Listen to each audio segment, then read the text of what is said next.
Debuting in Street Fighter 4, C.Viper is notorious for being one of the most technical characters that Capcom has ever released for a Street Fighter series. She is the next character in the Season 3 DLC, and we will be expecting more information about her coming out soon. In this video, we'll be going over in general what C.Viper played like in Street Fighter 4, as well as my predictions on what she will play like in Street Fighter 6 when she comes out. Hopefully, I can elucidate for those of you who never played Street Fighter 4 or never really even encountered C.Viper in the wild before. So let's dive in and take a look at the most technical character in Street Fighter history. Well, here we are. We're back in Street Fighter 4, and it has been a very long time since I played. So we're just going to be kind of quickly going over Viper as a character. I'm not going to be doing like a super in-depth one, definitely compared to Sagat, since I'm not very experienced with C.Viper. Just a short little disclaimer here.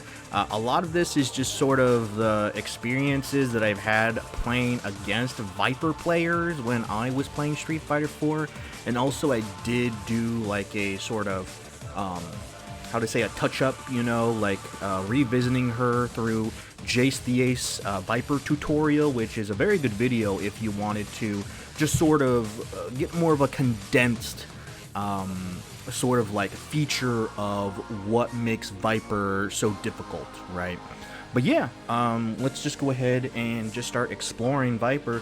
So in Street Fighter 4, I guess the best way to explain her is that see someone that provides a lot of mental stack on the opponent with her like high octane mix-ups and setup play. Let's go ahead, and the first thing we're going to be taking a look at is not really her special moves, it's the unique aspects about why C.Viper is so difficult here. So the first thing we got to take a look at is her Feint Cancels.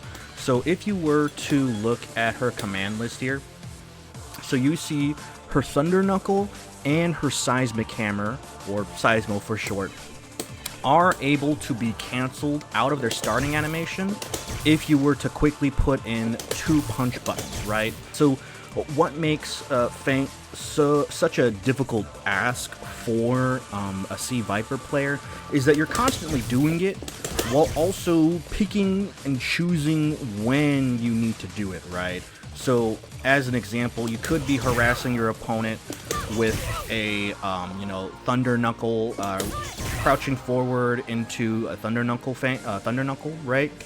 But the thing is that this is not a true block string. So, as you see there, that it's not a true block string. So, if I was the Ryu player here, I could mash DP and get out of the situation, right? So, what Viper players would have to do sometimes, if they wanted to pressure the opponent, is they would have to bait him out with a Thunder Knuckle feint. But on top of, you know, the mental stack that it adds on offense, when you do get a combo, it leads to some of her best damage here. So I'm not going to be able to utilize pretty much like all the combos that C.Viper has. I'm just going to be able to do the most basic here. But C.Viper is one of the few, if not the only characters that can pretty much combo into 2 fierces while standing, right? So Jace the Ace, when he was doing his tutorial, he called this Fierce Feint Fierce. And so what you do is you do a fierce, you then negative edge and feint cancel out of your heavy Thunder Knuckle, and then go into a crouching heavy punch. So, with multiple tries, let me go ahead and try to get this combo. Okay, that didn't take as long, but it certainly took a good amount of time. But yeah, again, one of her sort of high damage B&Bs does require these sort of feint cancel setups. And, you know, it also includes something that's, you know, a very high level technique, negative edging, right? So negative edging, essentially when I press this fierce here, I then do a motion input only and let go of the button, and it retains, the game registers as if I press that button. So I'm just going to do the motion input for Thunder Knuckle, which is going to be QCB. and it comes out. And as you can see there, the input history does not register me pressing a fierce button. I just let go of the fierce button, right? So the next thing we're going to be talking about is her super jumps. So in her special or unique moves here, as you can see, high jump, which is just you inputting down up, and you get this big jump here, right? So, you know, regular jump, and a high jump, and then you can do the same thing with, you know, any other direction, right? So this is forward, this is back. So the aspect of this move is that you're using this for a lot of different things with your Seismo game and your burn kick game. So let's go ahead and explore her Seismos. So one of the aspects that makes C.Viper like a decent zoner in this game is that her Seismos are pretty deadly when you cancel them out with the super jump, right? There you go. See, I was able to do 3 successive Seismos in a row, right? If I were to do the Seismos by themselves, right, with just regular DPs, it doesn't work. So as you can see there, right, you're pressuring the opponent with Seismos, right? You are, you know, like chipping away at them. They gotta respond, and next thing you know, you feint cancel out of them, right? So again, right, we're mixing in the feint cancels and the super jump cancels and incorporating them to make it so that our Seismos are an amazing pressure tool, you know, out in the neutral, right? Zoning out our opponent, making it hard for them to approach us by just walking, right? And so if they try to approach from the air, we just feint cancel and then just go with our anti-air Thunder Knuckle, right? But I think it's also remiss to say that there is one final thing about her that makes her particularly deadly, which is her burn kick setup. So C.Viper, of course, with the super jump burn kicks is so deadly. So I will say is that, to my knowledge, I don't think any Viper players ever just did the normal input for burn kicks ever in a match. QCB kick, which is what is it? 2 and 4. I don't think anyone has ever did like a natural input for burn kicks. Whenever you see Viper players, they always do the super jump cancel burn kick version, right? So if you were to take a look at the medium kick version of burn kick, right, just the standard, I can't really steer it, I have no air control, and it just kind of moves her a little bit forward, right? If I were to do the instant air or the super jump cancel version of burn kicks, I move way forward, I move much more forward, and I'm able to move backwards, right, and I'm able to do it in place. I could even do it far enough to where I hit cross-up against my opponent.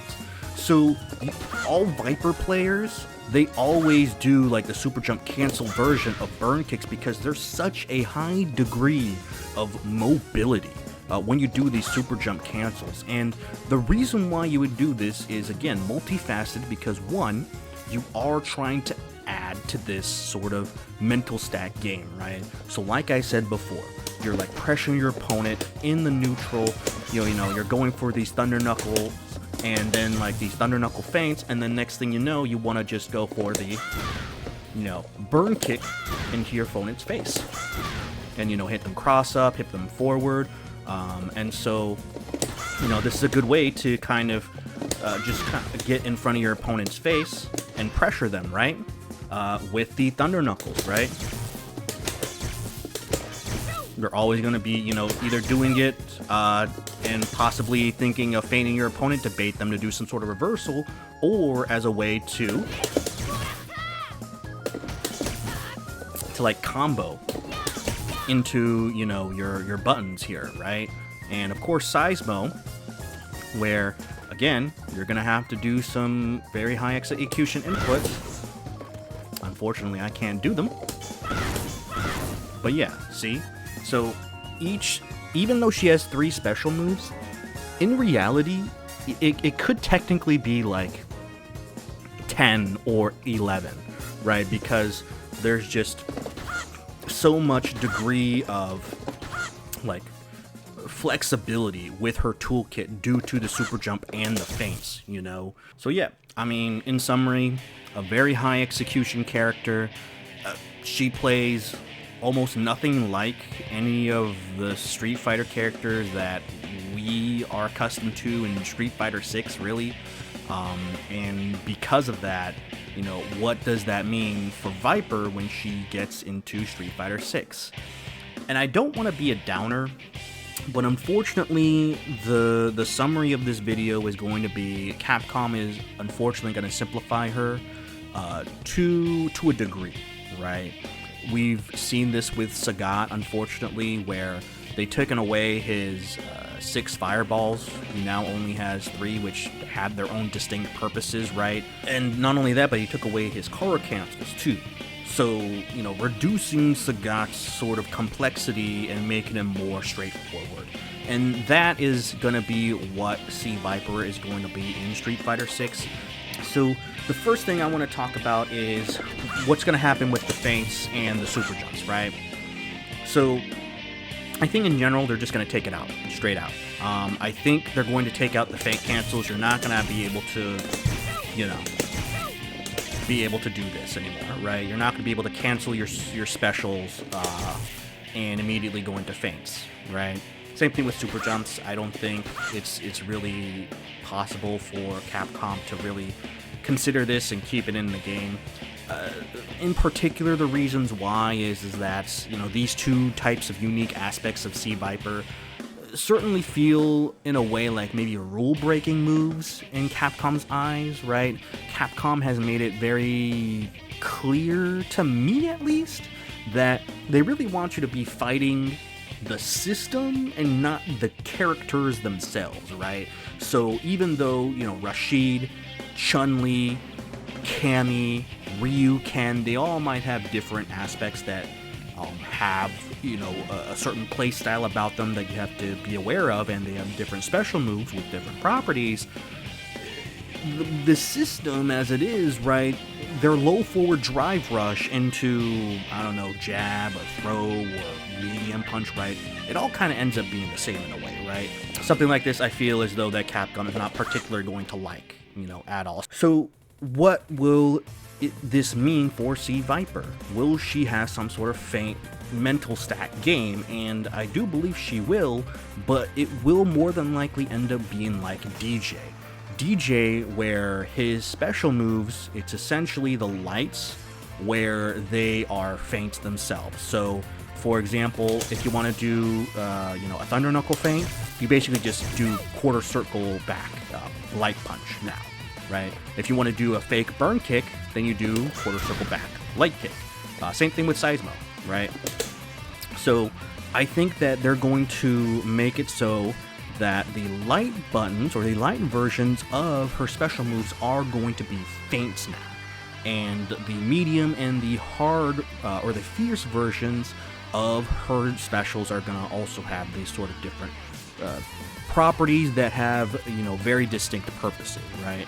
So, you know, again, her medium Thunder Knuckle, probably going to be this like mid move that if you maybe space it out well enough, similar to like Terry or Sagat's Tiger Knee, if you space it out long enough or well enough, you're still plus in their face, so you can still kind of go for pressure, and you know, you can maybe easily see a scenario where, like, you know, you get those 3 jabs in, you then cancel into, you know, Thunder Knuckle, even though you are, you know, minus probably at this range, you are still able to kind of do the mental stack game where, you know, if your opponent thinks you're going to try to go for a Thunder Knuckle to get in, they might do a DP, or they might just try to respond with like a 4-framer, right, to catch you out of it. And if that being the case, then you do the feint version of her Thunder Knuckle to, you know, catch them whiffing their button, and then you know, punish them accordingly, as an example, right?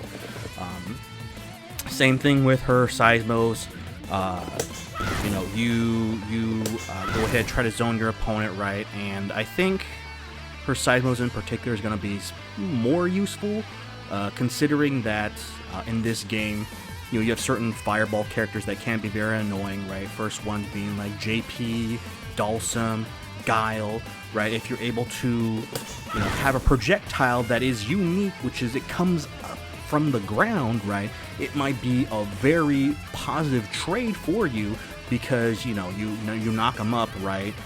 Even though you might have to block the projectile, because it's coming from the ground, you're able to trade favorably against those kind of characters, right? The most important aspect of her game that's going to define her is probably going to be her burn kicks, right? I think with her burn kicks, when she is trying to get knockdowns in this game. In the Oki situation, you have to either guess left or right on wake up. So, you know, her medium burn kick being that hits you in the front. Her heavy will hit you from the back, right? Even though I did medium there, just pretend that's the heavy burn kick. And then her light burn kick will be a feint, right? And so in this Oki situation, the opponent basically either has to guess left or right, or they can risk it. They could hold parry or tap parry and not have to guess left or right, but get blown up by the feint version of her burn kick and then take a punish counter throw, and then allowing her to do the same sort of setup. And I think that in Street Fighter 6, you really want more conversions out of your Oki. I don't think C.Viper is going to be particularly very threatening if like she has to continuously like get like burn kick mix-ups on the opponent like 6 or 7 times to win the game. Like, you really want to win optimally in like 4 or like 3 interactions, right? If you have meter, you know. So I think her burn kicks are no longer going to knock down the opponent. I think what it might do is it'll like put them in the standing hit state, and you have enough time to combo out of it, right? Into, you know, some sort of thunder knuckle, and then you can get more pressure out of it. I think that might end up being like what C.Viper's gameplay loop will be. The only thing I can really think of that might be different is potentially they might retain her super jump properties, but it will be associated with emotion input, and it'll probably be similar to Cammy's Hooligans, where, you know, you do a, you know, emotion input and then a hooligan, and then you get to do moves out of it, right? That'll be the same thing. It might end up being, you know, from her, I don't know, quarter circle forward kick or quarter circle forward punch. You know, you get this little animation where she jumps in the air a bit, and she gets to do accordingly based on what button you press, like a command grab or one of those crescent kicks that Cammy does to like bait the opponent if they're trying to throw tech or something like that immediately, I guess, as an example. Or the low that you know, is plus on block, I believe. So if she is going to keep the super jump, it is probably going to be you know, in the light of she gets these like new special options in the air. And so now you have to worry about an additional mental stack, which is not only do you have to worry about her feints out in the open while she's doing pressure, and the burn kick setups, but, you know, she can just kind of cancel into this new hooligan-esque move, and then, you know, go for that air, you know, command grab if you're standing still, or try to get more plus frames with the crescent kick like moves that Cammy has, you know, things like that. Yes, that is just my sort of short predictions of C.Viper and how she plays. I hope that I was able to a certain extent demonstrate how difficult she is as a character. But yeah, thank you very much for watching the video. I really do appreciate anyone who comes by and just takes a look at my my sort of ramblings here. I hope all of you do look forward and enjoy C.Viper whenever she releases. And I guess the next thing to do is just to wait and see when we're going to start seeing some sort of gameplay for her. But this has been the Yuckster. Thank you very much for watching. Have a good rest of your night.